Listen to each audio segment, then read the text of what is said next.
Welcome everyone to Lindenwood University's MFA in Writing program's Capstone Reading Celebration. I'm Assistant Professor Shani Youngdahl. I'm really thrilled to welcome you on behalf of my colleagues in the program. We're celebrating students who finished their MFA in both Spring 1 and Spring 2.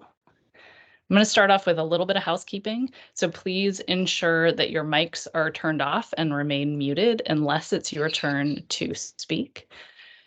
The orders of readers is pasted in the chat. It's a bit up thread right now, but I will repaste it again so it's at the bottom in just a second. The readers are going to all introduce themselves, so they will be paying attention to who's up next. And they will read for a total of 5 minutes. Please, readers, don't make me use my ability to mute you. I don't want to have to do this. This is going to be recorded and archived on our YouTube channel, which is going to be a great way for you to share this moment with friends and family who maybe couldn't make it right now. And I know some of our faculty members, this was a hard time too, so they are going to be able to continue to see this there as well.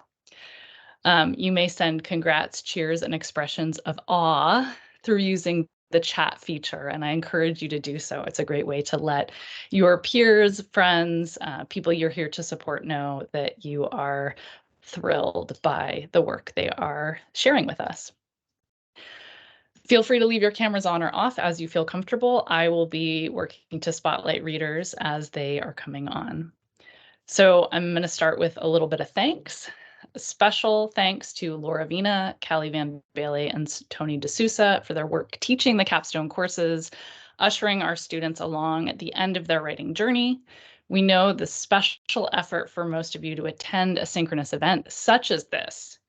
And we want all of you to know that we are so happy that we're joining together as a community tonight to celebrate achievements of you 13 writers.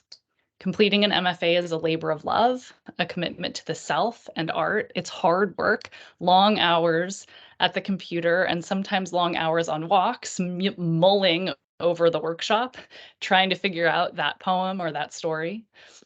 But we have no doubt that your time and dedication, your focus on craft, the skills that you've gained here have set you up to continue on your writing journey after your time with us.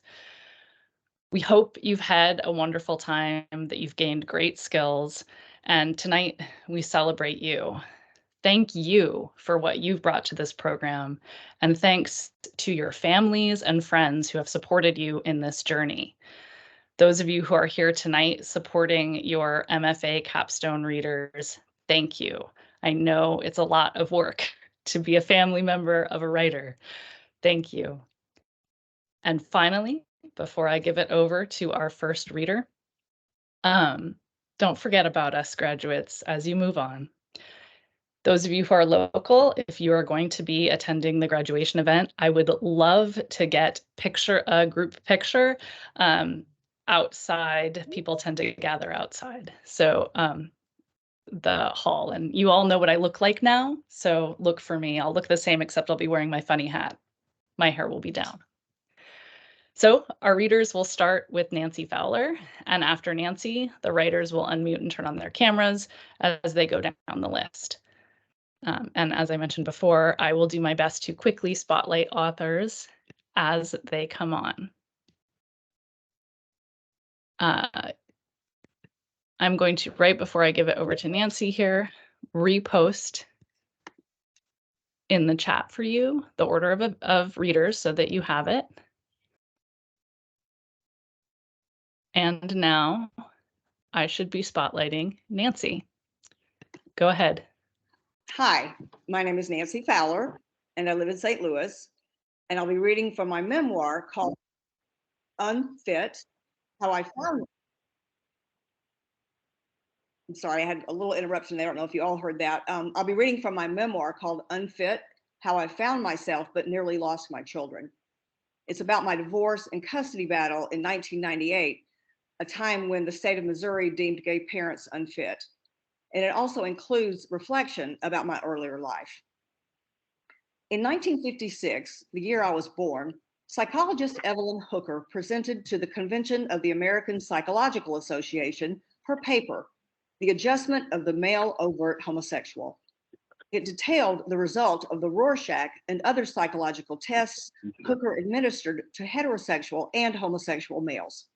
There were no significant differences. 6 years later, my brother Ted and I sit at the child-sized drawing table in my pink-walled bedroom in our house in Birmingham, Alabama. He's home from a place called college, somewhere in the state of Texas. His lanky 6'2" frame folds into a tiny chair that perfectly fits my chubby first grade body. He's not here to play tinker toys or building blocks or Barbies. He tells me it's like homework. I want you to draw something, Ted says. Okay, I beam.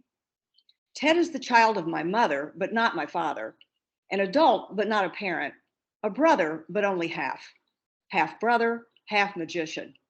He's studying to become something called a psychologist, which I understand involves some kind of magic.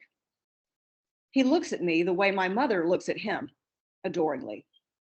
The way pictures show my mother looking at Ted's father, her true love, a World War II pilot who died when Ted was only 8 months old. Sitting at my tiny drawing table, Ted shows me some pictures. Are they Rorschachs? Do I report I see within them a smiling face or scary monster or squished frog? Maybe my answers tell Ted something truer than the pink on my walls, something that shows him his little sister will grow up to be homosexual. Hooker's research said there were no significant differences. What about less significant ones? Maybe a person can tell, a person like a brother or a psychologist or a brother who wants to be one. Despite Hooker's findings, it will be 1973, 17 years after she published her study, before homosexuality is removed as a disorder from the Diagnostic and Statistical Manual, known as the Psychologist's Bible for diagnosing patients. By then, I'm a junior in high school. I've never had a boyfriend, much less a girlfriend. I've never even heard the word lesbian. LGBTQ is just a bunch of letters thrown together, and forget the plus. One day after school, I'm coming up the stairs from the finished basement when the wall phone rings in our kitchen. Hello, my mother answers, stretching the phone into the dining room and pulling out a chair. Uh-huh, she nods. Her voice is low, reverberating deeper in her chest than the voice she uses with friends or someone trying to sell magazine subscriptions. Worry. Well, let me know, she says, hanging up. That was Bob, she tells me, rearranging her features into a pleasant expression. Bob is Ted's best friend from the PhD in psychology program he dropped out of. Your brother is in the Texas State Mental Hospital. Don't tell your father. The day before, Bob and Ted were in a music store when Ted became agitated, arguing with a store clerk about a guitar before strapping it across his back like a cross and calling himself God. After Bob called the police, it took 3 of them to wrestle Ted into their car. After another week and a series of psychological tests, we learned that doctors have diagnosed Ted using the 1970s term manic depression. They give him several kinds of medicine.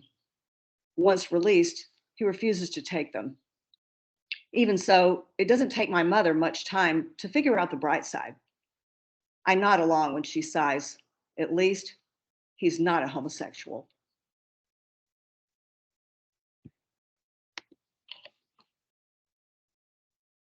Thank you.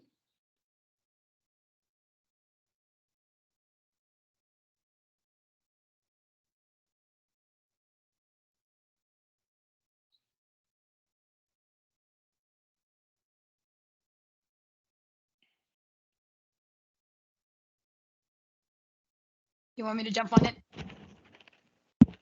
Go right ahead, Saida. Okay. All right. Hello, everybody. I am Saida Wilson, and I currently live in Indiana. My thesis or my collection is basically mainly about desire through the scope of seasons. Okay. And I'm going to read the first poem called Blush for Midnight. I have deleted my online dating accounts over the weekend because I couldn't stop thinking of you. Have I told you that I've seen a leaf red as blood the other day? how its need to fill each vein with the cries of dye only to spill it onto the rest of the leaf was by accident. I had to turn away because I was embarrassed for the leaf, for it to display its desire out in the open like clean laundry hanging to dry. What I mean is that my love for you is so strong, I sometimes see it rise out of bed before me and pirouette under the gaze of the double moon.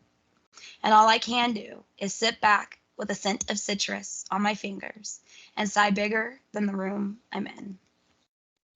That's Blush for Midnight. I'm now going to read my next poem called Fallacy. When they say a snowstorm is underway, you imagine the roughest sounds to occur, where the wind would engulf your house and swallow you whole, sounding like something feral with teeth, looking for your crimson blood as their cinnamon delight.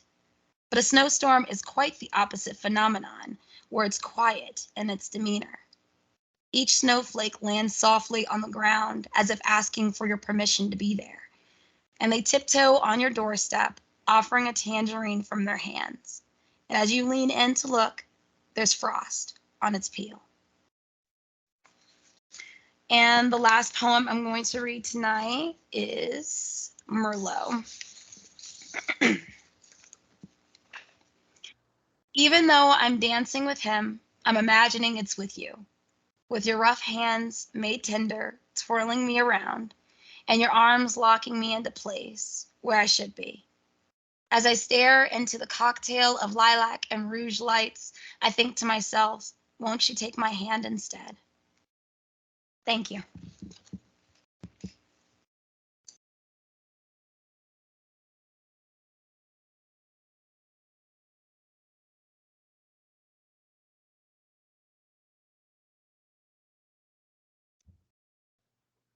Go ahead, Amy, whenever you're ready. Hi, can everybody hear me? So my name is Amy Milligan. I live in St. Louis, Missouri. I'm actually going to read an original piece I wrote for my graduate thesis. It is titled Organic Architecture After Second Wind. Trees and collapsing hills surround the house like soft, flowing hair, tracing the profile of an attractive face. At rest, above a one-lane road that travels alongside a river with banks habitually transformed by rising water levels. A home made from limestone, an homage to local soil with ceilings of blended substance, glass mosaic, cherry, mahogany trim, and heart pine in reclaimed lines. Cork and soapstone tiles fill rooms within interior walls of clay plaster and Gonzalo Alves. A gallery for multiple mediums in harmony with overhanging eaves, all embracing. Thank you.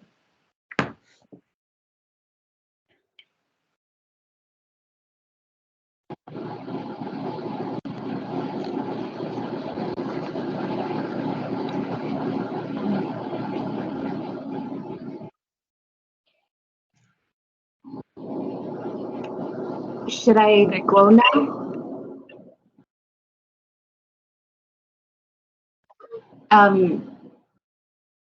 I should go. Okay, I'm good to go. Okay. So Yeah, Victoria. My name's Victoria Lau. My collection of poems is about various forms of abuse and about finding the courage to pursue one's dream. I want to give a special shout out to my parents. Hey, mom and dad, thank you for being here. And my professors, thank you so much for helping me along my journey, helping me pursue my dreams to become a poet and to become an English professor. So thank you so much. Master Patla Sustina. What is born each night and dies each dawn? What flickers red and warm like a flame but is not fire? What is like ice but burns like fire? Pteranodot 3 riddles from Pteranodot Giacomo Puccini, 1926. Open sesame, password, locked heart. What is like ice but burns like fire? You, your heart. The riddle will not be cracked open. No skeleton key to this master padlock. There's nothing you could say, no magical password that could get to me.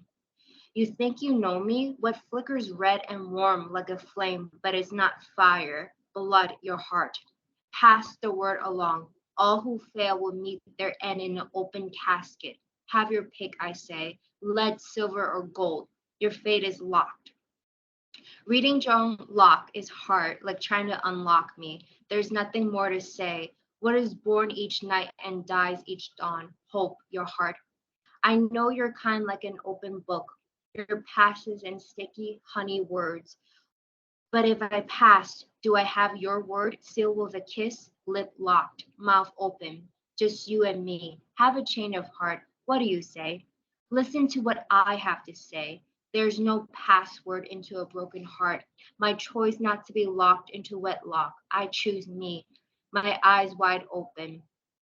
I have the last say. Don't say you love me. Open fire, open sesame. The cave to the treasure chest. A heart locket. The queen of hearts. Off with your head. No passes. Any last words? Second poem. Abecedarian Confession. A is for his Adam's apple that I ate. To you I turn for penance. B is for the babbling, constructing a death sentence.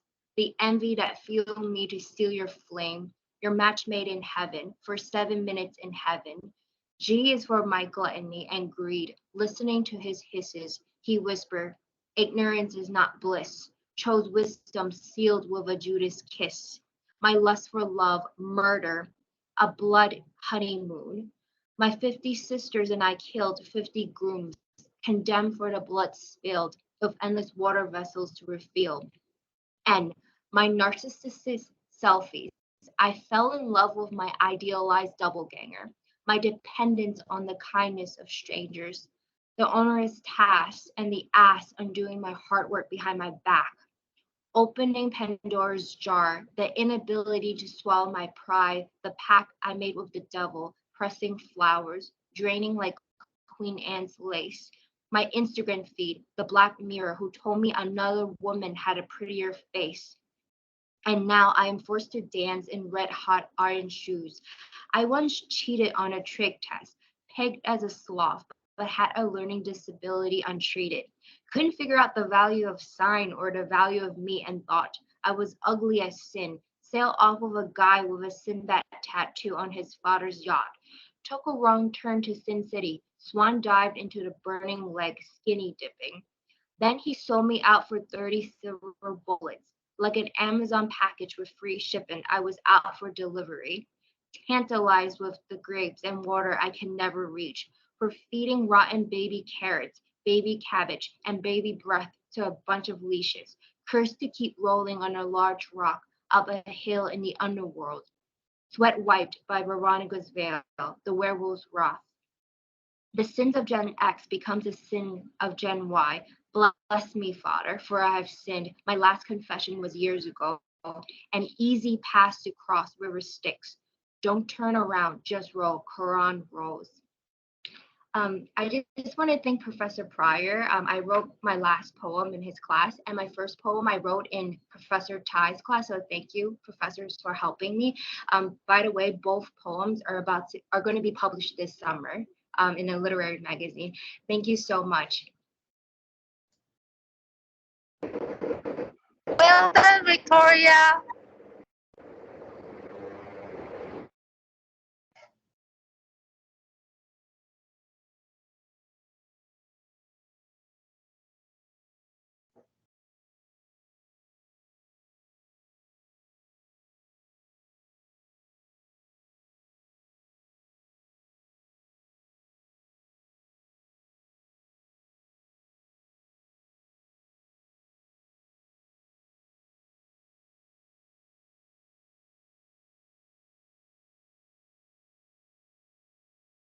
You can go ahead and start when you're ready, Karen.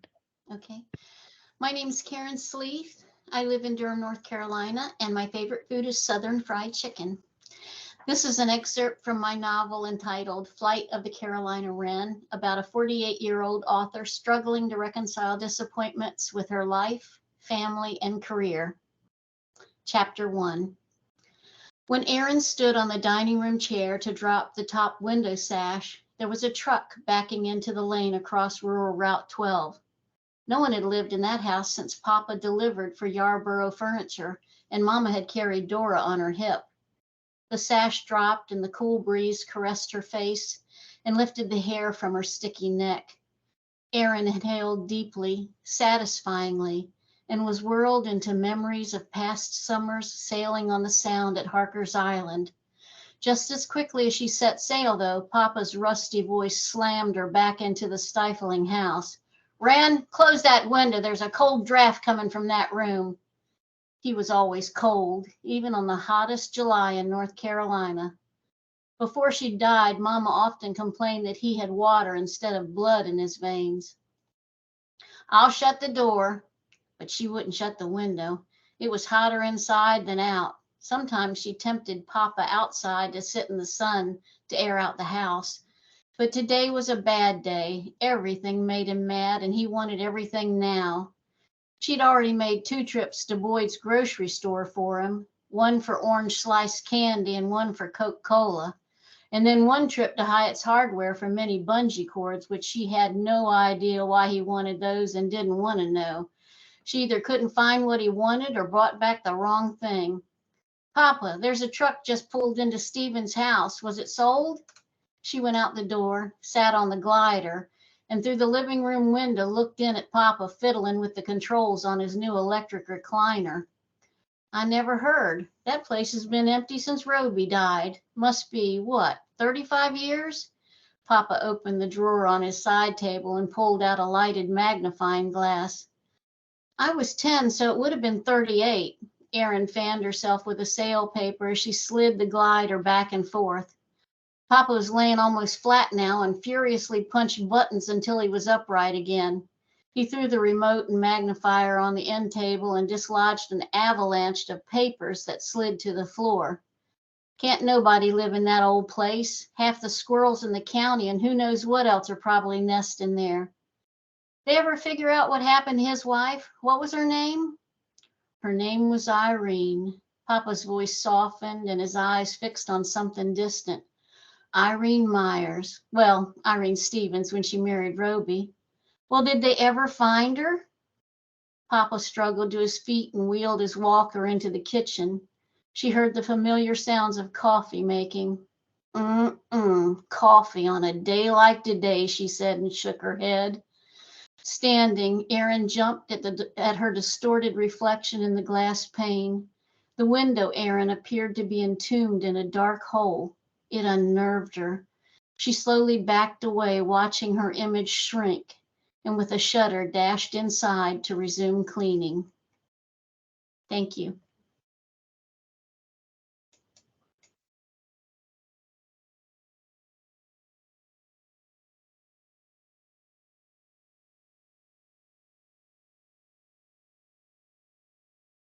It probably helps if I unmute my mic. Hi, my name is Janet Campbell. Most people know me as Jay. My favorite food is low country shrimps and grits, a difficult dish to find in my neighborhood. I live in Royal Oak, Michigan, a suburb of Detroit. This is an excerpt of Standing in a Downpour, Thinking of Heaven, a longer work telling the story of John Lee Doherty and his family, beginning when the Doherty family moves to the colony of the Carolinas in 1756. Standing in a Downpour, Thinking of Heaven. John Lee Doherty, recorded in the Bible, November 11, 1950 to present. Well, my name's John Lee Doherty. I carry the name of strong men, wise men, men of the earth, of the people of the mountain. I am of Ben Bridget, and this is where I make my stand for God, country, and family. It's my job to make sure that the family is nurtured. Papa and Daddy were steadily working the farm and the still. The bootlegging business wasn't doing well, and the farm was doing its best, but that weren't very good. Now I was out of school, I helped too. It was good learning the farm. We made it all the way to fall with no incidents. In a few weeks, we'd pull the harvest and go to market. My 18th birthday came and went, and still no official word from Selective Services. Until the letter came. "John Lee, you got a letter. Looks like it's from the government." I took the envelope from Mama. I could feel my face tighten and my lips pressed together. I looked out the window in the surrounding farm. The crops were just going good, and now I'd have to leave Daddy and Pawpaw to finish up the work here. I walked outside, the letter still unopened. My father was working in the barn, checking the shoes on one of the horses. He wouldn't give them up. He said they were too old to do anything but die, and that wouldn't happen at some nameless slaughterhouse. I stood at the door to the stall, and I stared at him until he turned around. Horses get a mite skittish when you startle them by speaking. Hey, Daddy, you got a minute? He very deliberately finished picking the shoe, giving the hoof a bit of a trim. Then he put the tools back in their box with slowness, wiped his hands on his bandana, and turned to face me. His expression was set, guarded. What you got, John Lee? That what I think it is? I nodded. My throat was a bit tight. Coughing my throat clear, I ripped the envelope open. I could see my father shaking his head out of my side eye. There it was, the seal for the president. I looked up and met my father's eyes. I don't want to look. Maybe it'll go away. My father reached out and took it from me. Can't hide, John Lee. Can't hide. He pulled the paper out briskly and shook it open. He read slowly, glancing up at me, then spoke. Vietnam was all he said. The morning I walked down Ardsmoor Road to the base of Ben Bridget, I cursed the government. The government was always the bane of a poor man. Government and the law weren't nothing good about any of it. I stood there on that road, feeling the mountain looming above me. Take care of him, I murmured, back to the one thing that sustained me. The big Greyhound bus stopped and I went off to Fort Bragg. I learned how to be a proper soldier. After boot camp, they sent me away to a land of nightmares and brewed fish guts. Always silent women with vacant eyes begged to be your next fuck for money girl. Moving in terror, feeling the gun in my hand, the pack burning heavy and solid on my back, that was my day. Feeling the sleep slip quiet and dangerous down my bones, the worry of being still and quiet in Charlie's sights, that would be my night. I was there in '69. I remember the Tet Offensive. 9 months of hell, being hit from both sides by snipers in the trees, in the underbrush, shooting across clearings. We kept moving, but we lost the lieutenant to a sniper early on. We lost the first of the men who went to infiltrate the tunnels the next day. We all could hear the screaming after the tunnel collapsed from a hidden landmine.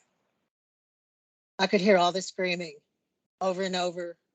Awake or asleep, I could hear the screaming. I don't want to talk about that anymore. Thank you.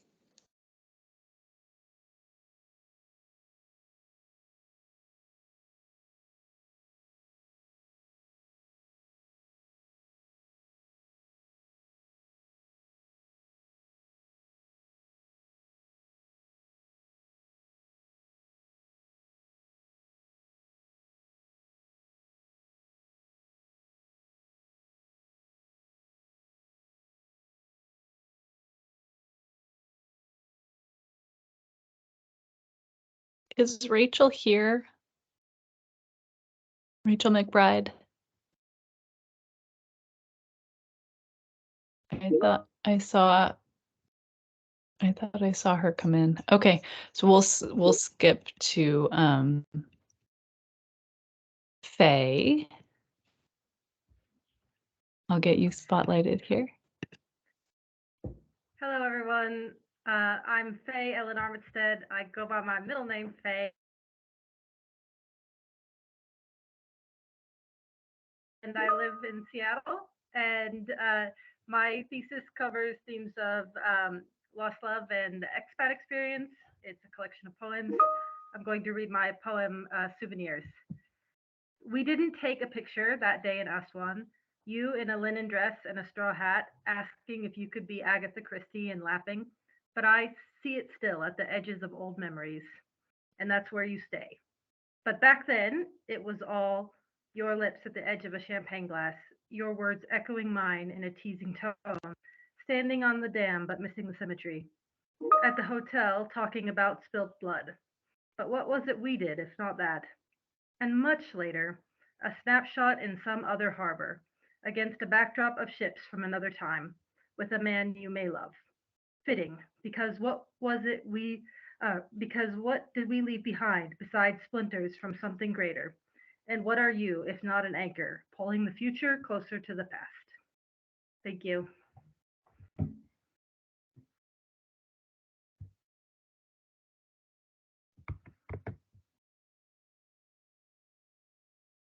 Rachel, if you want to just speak since your video is not working, we can do that. And if you want, we can wait until the end as well.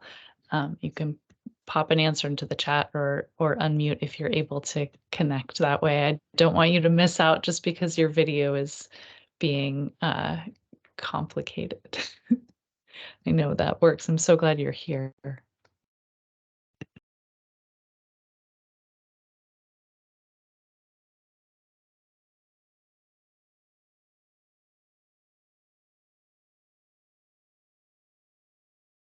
We'll move to Christy next. Okay. Hi, my name is Christy Coffey. I live out in Snoqualmie, Washington, out where Twin Peaks was filmed. Pretty exciting place. And I love apricots. So the piece that I'm reading today explores loss and isolation in the voice of a collective. Jacob's breath. AIDS hitting the city didn't scare us. It terrified us. But instead of hiding, we were even more determined to live, to revel harder in the underground of the banal world. Friends, coworkers, and relatives stopped calling, stopped working with us, stopped inviting us to dinner. They didn't want us to use their toilets, finger their books, or eat from their cutlery. They loved watching us dance, but from a distance. They didn't want to touch us, lest they get it. I know the feeling of bare feet on damp grass after a rare spring rain. I know the feeling of twirling, my arms wide and open beneath a blossoming cherry tree. I know what it is to have danced on the edge of the fountain in Central Park, while the angel opened her arms and released flowing water, while the saxophone player folded melodies into the warm May twilight. I have been naked on a rooftop on 23rd and Steinway, dancing in the light of a perfect morning. He lies still. He no longer wants to talk. Jacob, whose perfect body has forsaken him, who once performed on the city's biggest stages, now lies with protruding cheekbones wrapped in thin flesh. Jacob, whose family disowned him, never having watched him leap across the marly floors of the finest theaters. Jacob, who loved so many until loving became like crossing a field of wildflowers and landmines.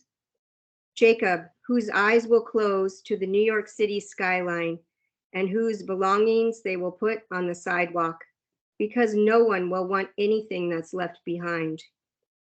The garbage truck will take his clothes, his furniture, his writings, his artwork on a Tuesday. The Tuesday after Jacob's last breath joins the swirling dust in the room and drifts out the open window into the cloudless sky of a perfect day. Thank you.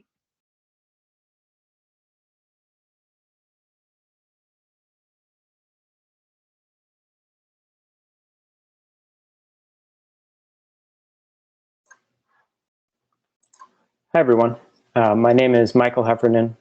I'll be reading an excerpt from Chapter 2 of Colossus, my speculative fiction novel about climate change and changing cultural climates.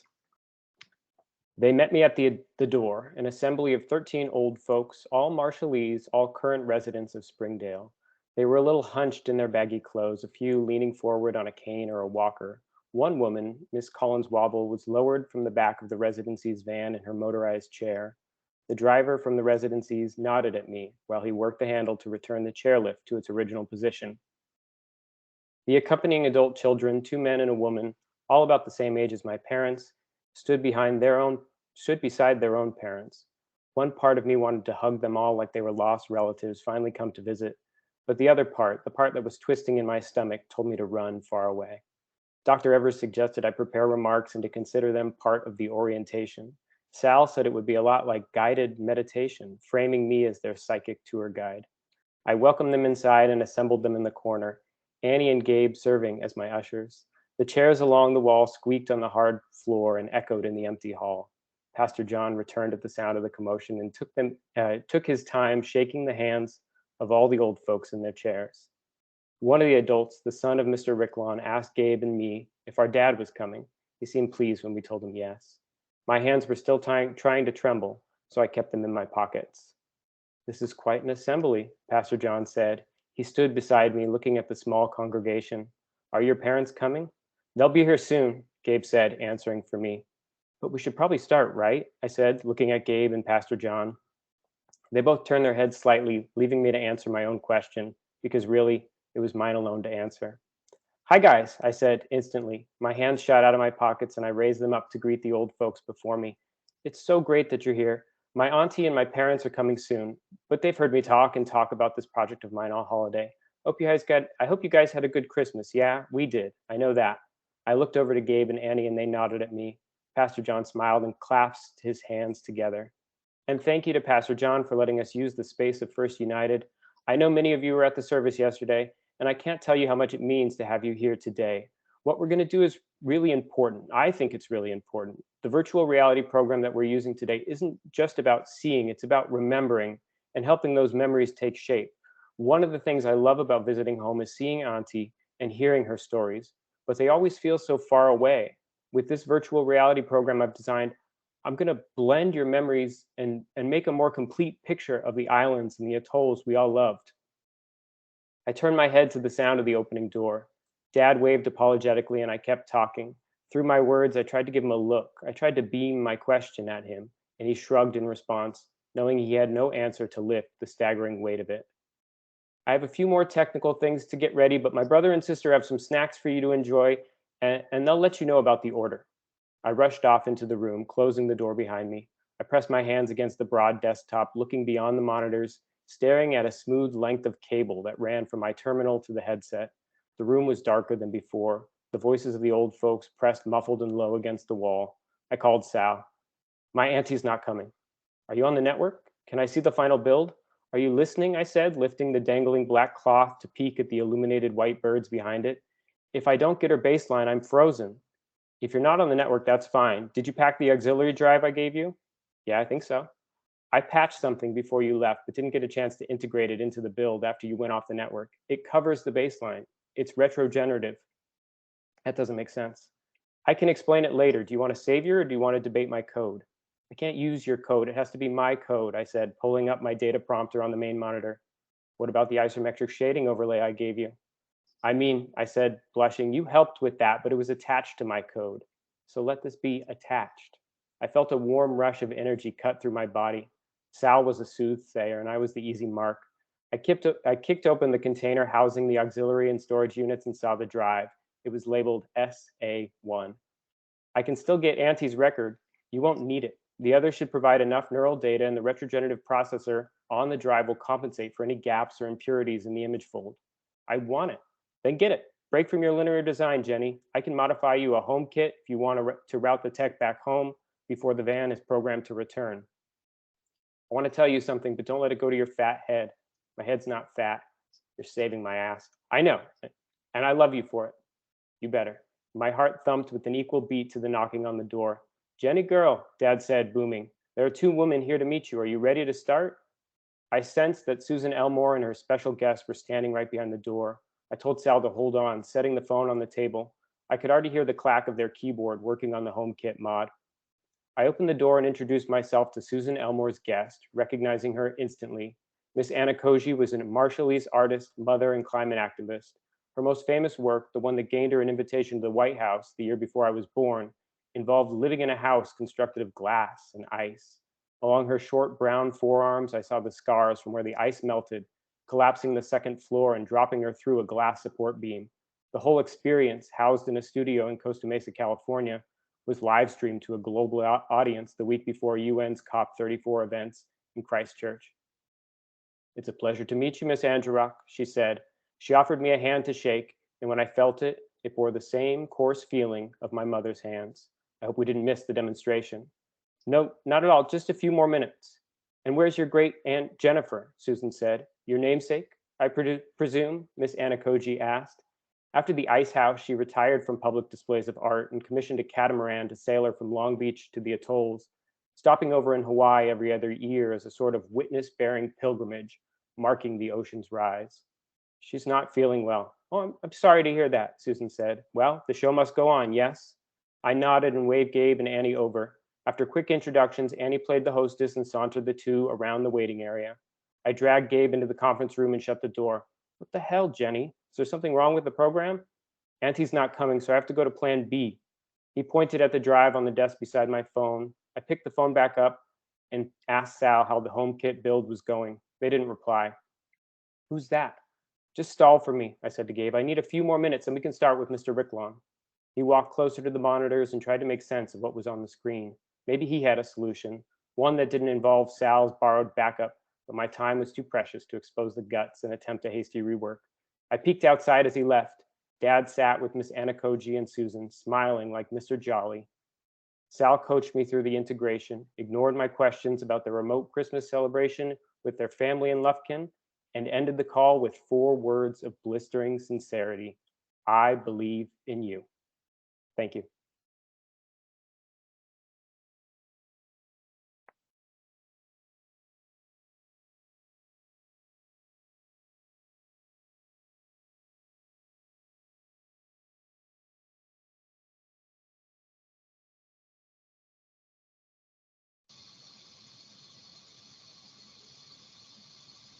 Am I ready to go? Okay, I chose a very short piece from my thesis. My name is Gary Sohn. I'm from St. Louis, and my favorite food is St. Louis style pizza. And my piece is entitled Fields Ago. It's just an interlude. The clock exercised the watchkeeper, while the rabbits supervised the carrots. An elevator shovels passengers from floor to floor.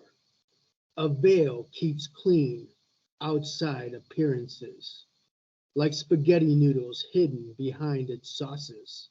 The rabbit euthanized the turtle after the race. Ha ha ha.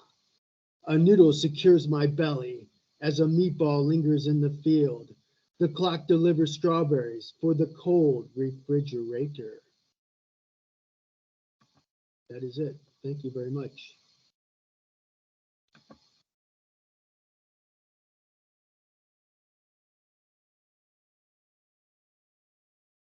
Hello, everyone. My name is Victoria Lane. I'm currently in St. Charles, but I'm from DeSoto, Missouri. And the piece that I'm reading is a poem called Bunny on the Moon, which is about things I own and places that I've never been. I stuffed a rabbit and named it Bunny, an animal de compagnie, something I can't really pronounce that I learned from a green owl, if my rabbit were real, meaning alive, because she is real in a way, and also if we were both French. I took French for 3 years of my life, and I still need Duolingo's baby's first French lesson to tell me the word for pet, though I always thought of bunny as less a pet and more ma fille, which is French for daughter, and also for girl. They do not distinguish between the two because they do not deserve different titles. The Duolingo owl wants me to compete with others and build up a learning streak, but it becomes too much pressure much too easily, and I have to close the app, which is why I'll never be fluent in French. I've been to France, and so was Bunny back when I was 15, just a girl, une fille, and I stuffed her again, shamefully, into a suitcase because I couldn't bear to leave her behind. But who brings their teddy bear when the bag must weigh less than 50 pounds to fly? What would have happened if she never arrived at the destination terminal? Why would I ever be so reckless when I'd heard of the term lost baggage? But neither of us has been to the moon, even though that's where I really want to go. And I think she would like it too, her flappy ears tucked into the helmet, the pale blue glow of Earth reflecting as catchlight in her button eyes. My dad always wanted me to go to Mars. The moon is at least one step closer, but I don't want to go to Mars because it's a one-way trip. But my dad says he wouldn't mind. When I imagine the red planet, I think of it as desolate but beautiful, like Antarctica, somewhere I do want to go. Frigidly, bone-achingly cold, like Antarctica and the moon. Vacuum quiet, stark, and endlessly lonely, like Antarctica, the moon, and sometimes my room.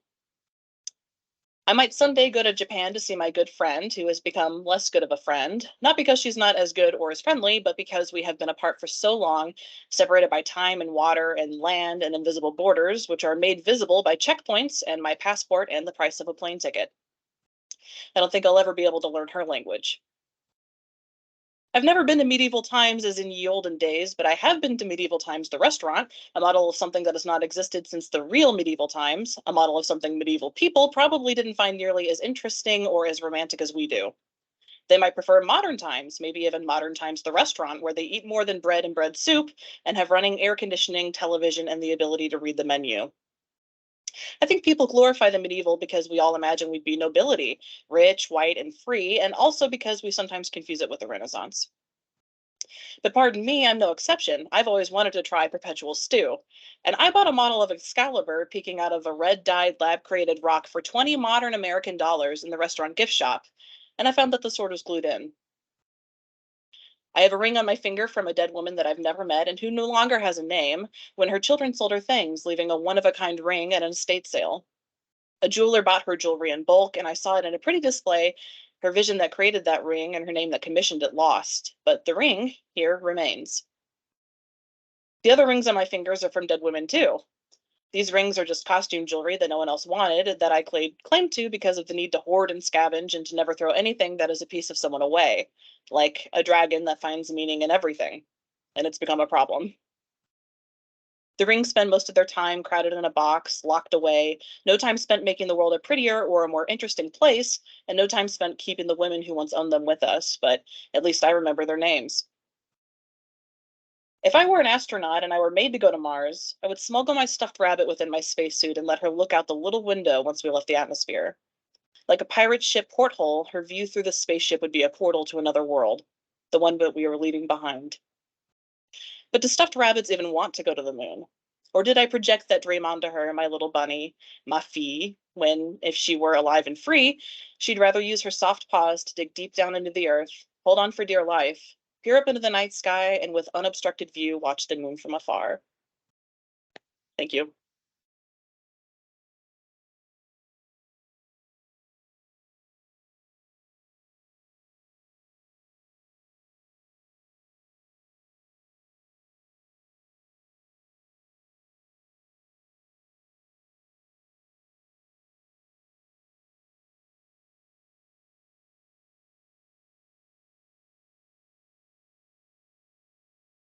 You're good to go, Debbie, whenever you're ready.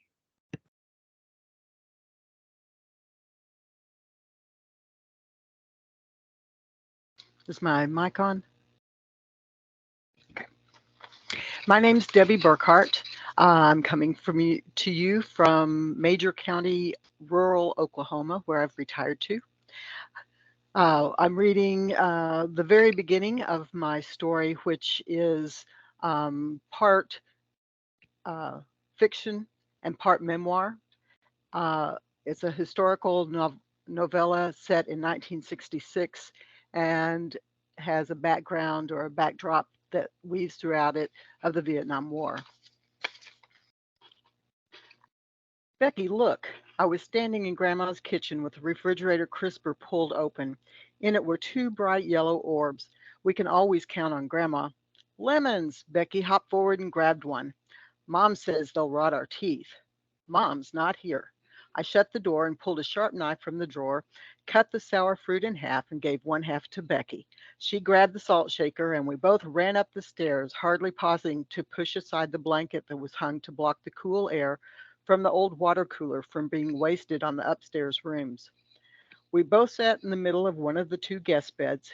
Becky shook the salt on her lemon and offered the shaker to me. I shook it until the top of the lemon was crusted in salt, then squeezed it until the juice came up and flooded the salt. My mouth watered and my glands prickled in anticipation of the tart fruit. I licked the lemon and sighed. My mouth filled with the salty sour juice and a rush of saliva. I looked over at my sister, who was already resalting her lemon.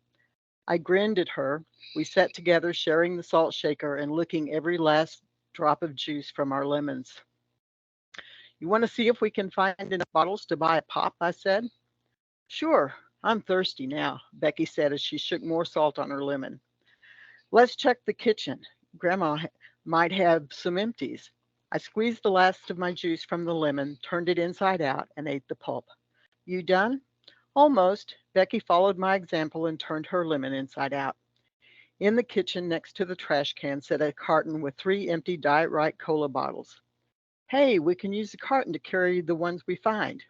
We only need 2 more, Becky said as she picked up the carton. It swayed with the unbalanced load of the bottles all clustered at one end. Only if we share a pop, I want my own. That means we have to find 7 more bottles. We'll never find that many. Becky groaned as she moved one of the bottles to the other end of the carton. Well, I don't want to share. I knew that behind the service station, there were usually at least 2 or 3. The service station sat on the corner next to the grocery store owned by Uncle Jim and Aunt Ollie and had gas pumps with a mechanic's garage for engine repairs and tires. The inside doubled as the hardware store and often a gathering place for the old men of the little town. It was owned by Grandma's brother and had a pop machine with a rack on its side for the empties. We knew better than to take any bottles out of the rack. Uncle Verge turned those in himself. But often we found bottles thrown out at the back of the garage where someone was too lazy to walk to the front of the building to put them in the rack. Uncle Verge was pumping gas for a woman in a peacock blue Chevy Impala as we walked up to the station. Hi there. Your grandma told me you were here. Lucy and Cecil will be here this weekend. They're going to stay a while. I'll bring them with me to town so the 4 of you can play. Play? I was insulted. We don't play. We have adventures. That'd be great, I said. Lucy and Cecil were my father's cousin's kids. I never could figure out if that meant we were second cousins or one of those cousins once or twice removed. Didn't matter, we always had fun together. We were lucky. Becky found 2 bottles and I found another behind the station's garage. That makes 6, only 4 to go. Bottles 7, 8, and 9 were in the trash can at the old park. And an hour later, I found bottle number 10 half buried in the sandy dirt hidden by the weeds that grew along the highway that ran through town. Ta-da, I said, holding the dirt-encrusted bottle high.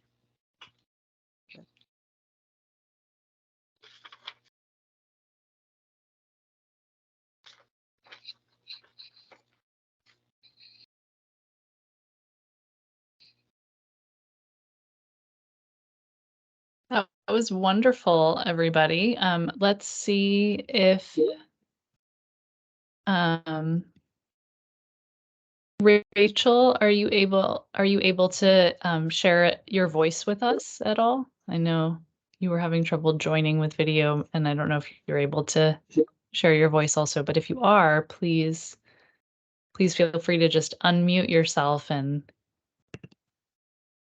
tell me if you can.